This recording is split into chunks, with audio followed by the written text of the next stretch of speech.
अस्सलाम वालेकुम my YouTube family. सब कैसे हैं जी? उम्मीद है कि सब ठीक ठाक होंगे और अपने अपने गोश्त समेट रहे होंगे। खैर, अब यहाँ पर हो रहा है ईद का दिन। सबसे पहले तो मेरी तरफ से सबको बहुत बहुत बहुत बहुत ईद मुबारक। जहाँ रहें खुश रहें आबाद।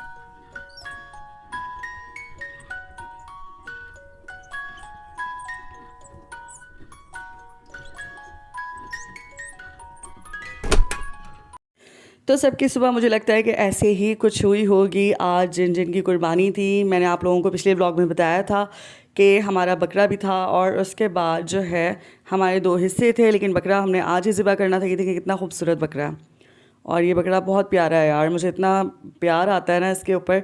2 दिन पहले ये आ गया था और इसने बड़ी रौनक लगाई हुई थी। खैर, फिर अभी आज इसकी कुर्बानी का दिन था, तो मुझे लगता है कि जो है हमसे ज़्यादा खुश नसीब तो ये जानवर होते हैं जो अल्लाह की राह में जो है ना कुर्बान हो जाते हैं।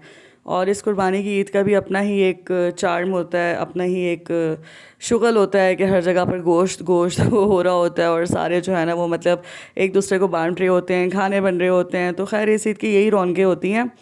और अब यहाँ पर बिस्मिल्लाह करके जो है ना हाथ हो गया था, इसको बकरे को काट दिया था, ज़िबा कर दिया था। अब इसका गोश्त बनाने का टाइम आया था। अच्छा, आप लोगों को ना मिरर में मेरा कहीं ना कहीं अक्स नज़र आएगा। वो इसलिए कि ना मैं खिड़की के अंदर से बना रही थी वीडियो, क्योंकि ज़ाहिर सी बात है बाहर सारे वर्कर्स ये सारे काम कर रहे थे, कसाई वगैरह, तो मैं बाहर जाके तो बना नहीं सकती थी। लेकिन मैंने सोचा कि व्लॉग में अगर मुझे डालना है तो मैं थोड़ा सा जो है ना मतलब इस क्लिप को भी ले लेती हूँ। तो आपको ना यहाँ से ये देखें, ये नज़र आ रहा होगा अंदर का भी शीशे से, क्योंकि वो ज़ाहिर सी बात है सामने से फ्रंट से अक्स नज़र आता है। तो खैर, अब यहाँ पर जो है ये काम हो रहा था, तो इतने में मैंने सोचा कि मैं बच्चों को नहला धुला करना तो इनको पहले तैयार कर लेती हूँ। अच्छा, ये हैं बच्चों के ईद के ड्रेसेस जो मैंने अभी प्रेस किए हैं और कमरे में रखे हैं। बच्चे शॉवर ले रहे थे, दोनों बेटियाँ मेरी। और ये एथनिक से है इनका ड्रेस दोनों का। आप लोगों ने देखा होगा कि मैं इनकी जो चीज़ लेती हूँ वो सेम सेम लेती हूँ। उसकी वजह ये है कि फिर एक का कलर भी अगर डिफरेंट हो जाए तो वो फिर दूसरी का मुंह बन जाता है। हालांकि ये जुड़वा नहीं है, लेकिन बस इनकी हरकतें कुछ जुड़वाओं वाली ही हैं। खैर, बच्चों को नहला धुला के फिर हम लोगों ने साइड पे मैंने कर दिया था। मैंने कहा अब तुम लोग बैठो, हम जब तक गोश्त वगैरह बना लें। तो मैंने मदर इन लॉ ने और मेरे हस्बैंड ने, हम सब ने बैठ के फिर हिस्से वगैरह किए बकरे के। और जो बड़े गोश्त में जो हमारा हिस्सा था बीफ में, वो हमारे दोनों हिस्से कल आएंगे और मटन जो है वो आज हम लोगों ने हिस्से करने थे। अब बच्चे नहा के हमारे साथ ही लग गए थे। खैर, फिर अब यहाँ पर इनको मैंने चेंज वगैरह करवाया और जो है वकास साहब ने कहा कि मैं जब गोश्त देने जाऊँगा तो बच्चियों को भी साथ लेकर जाऊँगा, क्योंकि हमने कल कराची चले जाना है। तो बच्चे भी आज सबसे मिल लेंगे ईद पर, क्योंकि मेरी ना कल सुबह सुबह की फ़्लाइट है, तो हम सुबह 6 बजे ही घर से निकल जाएंगे। इंशाल्लाह मैं व्लॉग रिकॉर्ड करूँगी तो आप लोगों के साथ शेयर करूँगी, लेकिन इसीलिए ना आज ही सारा वाइंड अप करना है मुझे। तो खैर, अब यहाँ पर बच्चे जो है वो देखें तैयार हो गए और मैंने बच्चों की बिल्कुल भी कोई हेयर स्टाइलिंग नहीं की खोलने वाली, क्योंकि इतनी गर्मी है भाई आज तो ना पूछें भाई, बहुत ही गर्मी है। तो बच्चे भी इतने एग्जॉस्ट हुए हुए थे। खैर, जब ये गोश्त वगैरह बांट कर वापस आए ना तो उन्होंने मुझे पहली फुर्सत में बोला, मम्मा आप ना पहले हमारे कपड़े चेंज किए। तो खैर, अब यहाँ पर दादा दादी से लाड हो रहे हैं इनके। और मेरे ससुर ने बोला कि मैं भी चलता हूँ ना साथ ही। तो वकास और बच्चे और वो चले गए और पीछे से जो कलेजी थी, अब मेरे घर ही खाना होता है ज़ाहिर है पहले दिन का, तो हम साथ ही रहते हैं।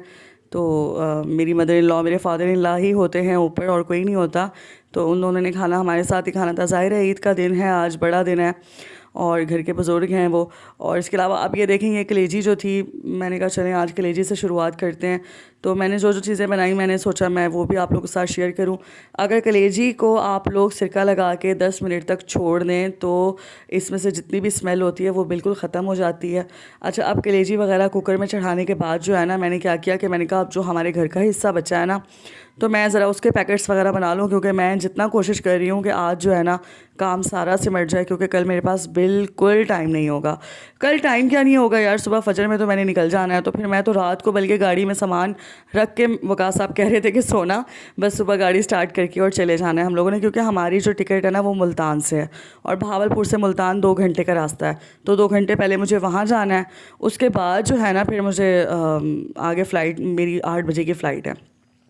खैर अब ये देखिए, ये जो पैकेट्स यहाँ पर बने हैं ना, टोटल 4 पैकेट्स बने हैं, जिसमें एक तो ये चांपों वाला पैकेट है और उसके अलावा जो है वो वाला जो गोश्त मैंने रखा हुआ है ट्रे में, वो अभी बनेगा, उसका मैंने पुलाव बनाना था। बाकी टोटल ये 3 पैकेट्स बने हैं, जिसमें से एक जो है वो मेरे हाउस हेल्प के लिए है, बाकी 2 पैकेट मेरे हैं। और बस बहुत है, इतना ही बहुत है। फिर अभी बीफ का भी गोश्त आ जाना था। ये देखिए, ये चांपों वाला मैंने साइड पे कर दिया था। इसमें से ये 2 उस तरफ वाले मेरे हो गए और एक हलीमा का हो गया। बाकी सबको हम लोगों ने गोश्त वगैरह बांट दिया था। अब एक कुकर में जो है कलेजी बन रही थी, दूसरे में जो चॉम्प्स वगैरह चांपें वगैरह थी वो मैंने चढ़ा दी थी गलने के लिए। और मैंने सोचा कि पुलाव भी साथ ही बना लेती हूँ, तो जो है रोटी के साथ जो है ना चावल भी हो जाएंगे। और चावल इतने कोई मज़े के बने थे यार, मतलब इतना टेस्ट इनका टेस्टफुल बने थे, फ्रेश थे ना, असल में गोश्त बहुत फ्रेश था, उसी टाइम बस कटा और उसी टाइम जो है मतलब बन गया। और फिर मैंने खैर सर्विंग वगैरह के लिए निकाल कर रख लिया था सामान। कलेजी तो मैंने बनाकर साइड पे कर ली थी, थोड़ी सी मैंने तवा कलेजी भी बनाई थी, क्योंकि जो है ना मैंने कहा जिसको अगर रूखी ऐसे ही खानी होगी ना बग़ैर रोटी के, वो ऐसे भी खा लेंगे। तो अब यहाँ पर मैं चावल वगैरह डिश आउट कर रही थी और सारे बैठ गए थे डाइनिंग टेबल पर, तो बस अब इंतज़ार हो रहा था खाने का।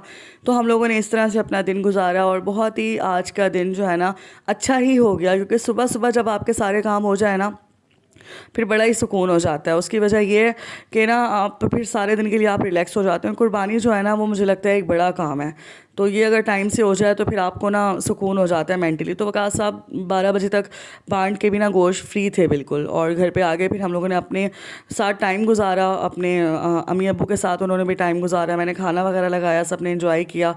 और ये फिर वीडियोज़ जो मैंने अपनी बेटियों की बनाई थी व्हाट्सएप वगैरह पे लगाने के लिए, तो मैंने सोचा कि मैं वो भी आप लोगों से शेयर करती हूँ। प्लीज़ माशाल्लाह बोलिएगा, क्योंकि बच्चों को जो है ना वो नज़र बहुत जल्दी लग जाती होती है, लेकिन मैं पढ़ती रहती हूँ इनके ऊपर।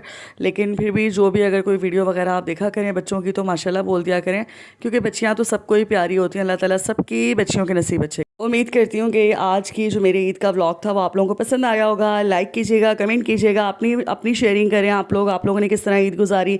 चलिए जी, मिलते हैं फिर इंशाल्लाह नेक्स्ट व्लॉग में। अपना बहुत सारा ख्याल रखिएगा और एक बार फिर से सबको मेरी तरफ से बहुत बहुत ईद मुबारक। Till then take care and Allah हाफिज़।